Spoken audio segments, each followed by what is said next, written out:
ప్రతి సంవత్సరం కూడా ఈ సంస్థ తరఫున హైదరాబాదులో కేరళ నుంచి నారాయణ గురు సంస్థ వాళ్ళని పిలిపించి, నేను కూడా గత 10 సంవత్సరాలుగా సమాజంలో మార్పు రావాలని, సమాజంలో మనిషిలో పరివర్తన చెందాలని చెప్పని ప్రయత్నం చేస్తూ ఈ సంవత్సరం కూడా ఇక్కడ కార్యక్రమం నిర్వహించినందుకు నిర్వాహకులకు అందరికీ కూడా మనస్ఫూర్తిగా వారికి నమస్కారాలు తెలియజేస్తూ, ఒకటి ఈరోజు మనమందరం కూడా కనీసం ఇక్కడ వచ్చిన వాళ్ళమైనా సోషల్ మీడియా ద్వారానైనా అందరికి పంపించి ప్రతి మనిషి ఈరోజు ఆలోచన చేసుకోవాల్సిన అవసరం ఉంది. ఆ మహనీయుడు 100 సంవత్సరాల క్రితమే మార్పులు తేవడానికి ధైర్య సాహసాలతో ఎదుర్కొని మనుషులంతా ఒకటే, మానవులంతా ఒకటే, కులము మతం అనేది లేదు, దేవుడు మనిషిని సృష్టించిండు, మనలో ఉన్న దైవత్వాన్ని 10 మందికి అందజేయాలా, సమానత్వంగా చూడాలని చెప్పి మరి ఎన్నో అవమానాలకు ఎదుర్కొని ఒక సంస్థను స్థాపించాడు. మరి స్వాతంత్రం వచ్చిన తర్వాత, స్వాతంత్రం కన్నా ముందు నుంచి స్టార్ట్ అయింది, స్వాతంత్రం వచ్చిన తర్వాత ఎన్నో ప్రభుత్వాలు వచ్చినాయి ఈ దేశంలో. మరి ఆ మార్పు జరిగిద్దా అనేది ఒక ఆలోచన చేసుకోవాలి. మార్పు జరగాలంటే ఏం చేయాలని కూడా ఆలోచన చేసుకోవాల్సిన అవసరం ఉంది. ఈరోజు ఆ రోజు దక్షిణ భారతదేశంలో ముఖ్యంగా దేవాలయాలకు వెళ్ళాలంటే వెళ్ళే అర్హత లేదు, కొందరికి మాత్రమే. దేవాలయాలకు కాదు, దేవాలయం రోడ్డు మీద నడవాలంటే కూడా నడిచే పరిస్థితి లేదు. మనిషి ముట్టుకుంటే పాపం,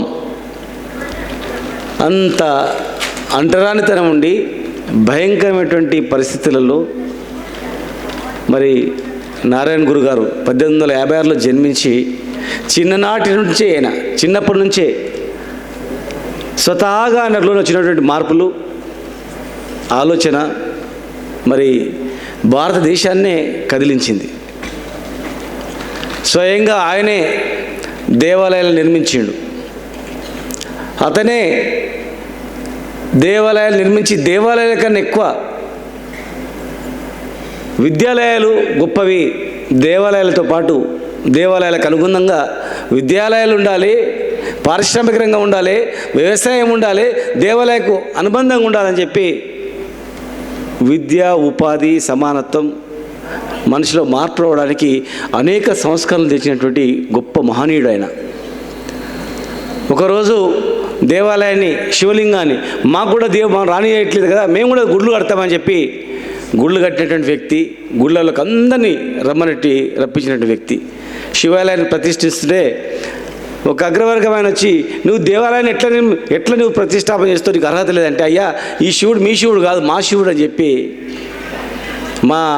మా వర్గాలకు సంబంధించిన శివుడు అని చెప్పి సమాధానం చెప్పినటువంటి వ్యక్తి. రైల్లో ప్రయాణం చేస్తున్నప్పుడు ఈరోజు కూడా మనం చూస్తుంటాం, ఒక మనిషి కనిపించిందంటే ఈయన ఏం కులం అని అడుగుతాడు. ఫస్ట్ ఎంసెట్లో ర్యాంక్ వచ్చిండు, లేదా సివిల్ సర్వీస్లో టాపర్ అయిందంటే, టాపర్ అయినాగానే పేరు చూస్తాడు, పేరు చూడంగానే ఏం కులం, ఏం మతం, అసలు ఏం జాతి, ఇది చూస్తారు తప్ప వేరే ఏం చూడు. ఇప్పటి వరకు కూడా అదే జరుగుతూ ఉంది. ఆనాడు కూడా వారి అనుభవంలో రైల్లో ప్రయాణం చేస్తున్నప్పుడు ఒక సూటు బూటు వేసుకున్నా నేను చూసి, నీదేం కులం అని అడిగారు. నువ్వు చెప్పన్నాడు. నేను ఎట్లా చెప్తాను, నువ్వు చెప్పేదాన్ని, మరి కులం ఎట్లా అడుగుతావు. ఆ రోజు ఆయన చెప్పిండు, ఒక కుక్క వేరే కుక్క కనిపిస్తే ఇది నా జాతి అనుకుంటుంది, ఒక ఏనుగు కనిపిస్తే వేరే ఏనుగు కనిపిస్తే ఇది నా జాతి అనుకుంటుంది. కానీ జంతువుల కన్నా దుర్మార్గంగా ఈ మనిషికి అనిపించగానే ఇది ఏం కులము, ఈయన ముట్టుకోవద్దు, గుళ్ళలకు రావద్దు, ఈయన మా వర్గం కాదు అనేటువంటిది వీళ్ళు సృష్టించుకున్నాడు. మనిషిలో ఆత్మ, పరమాత్మ ఒకటే, ప్రతి మనిషిలో జీవం ఒకటే అన్నప్పుడు ఈ భేదం ఎందుకు వచ్చిందని చెప్పి ఆలోచించి ఆ మార్పు రావడానికి నిరంతరం కృషి చేసిన మహనీయుడు నారాయణ గురు గారు. నేను కూడా కేరళలో, తమిళనాడులో కూడా పరమానంద స్వామి అని చెప్పి వారు ఈ సంస్థకు సంబంధించిన వాళ్ళు పిలిస్తే నేను చాలాసార్లు వెళ్ళి వచ్చాను.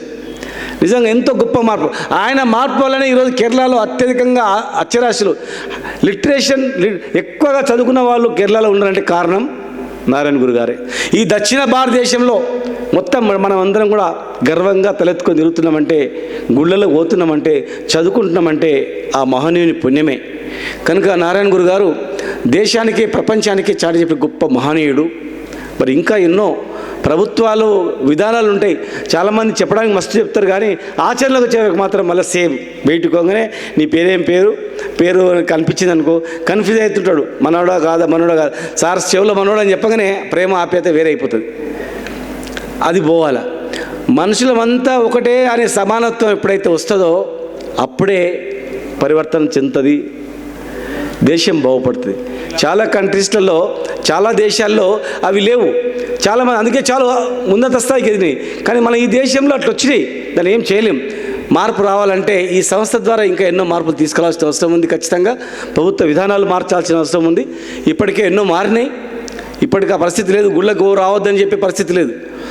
ఒక్క హిందూ మతానికే కాదు, క్రైస్తవ మతంలో కానీ, అదేవిధంగా ఖురాన్లో కానీ, బైబిల్లో కానీ ప్రేమ ఆప్యాయత అనేవి ఉన్నాయి అని చెప్పి ఇతర మతాల్లో ఉన్నటువంటి గొప్ప సారాంశాన్ని కూడా గుర్తించి చాటి చెప్పినటువంటి వ్యక్తి.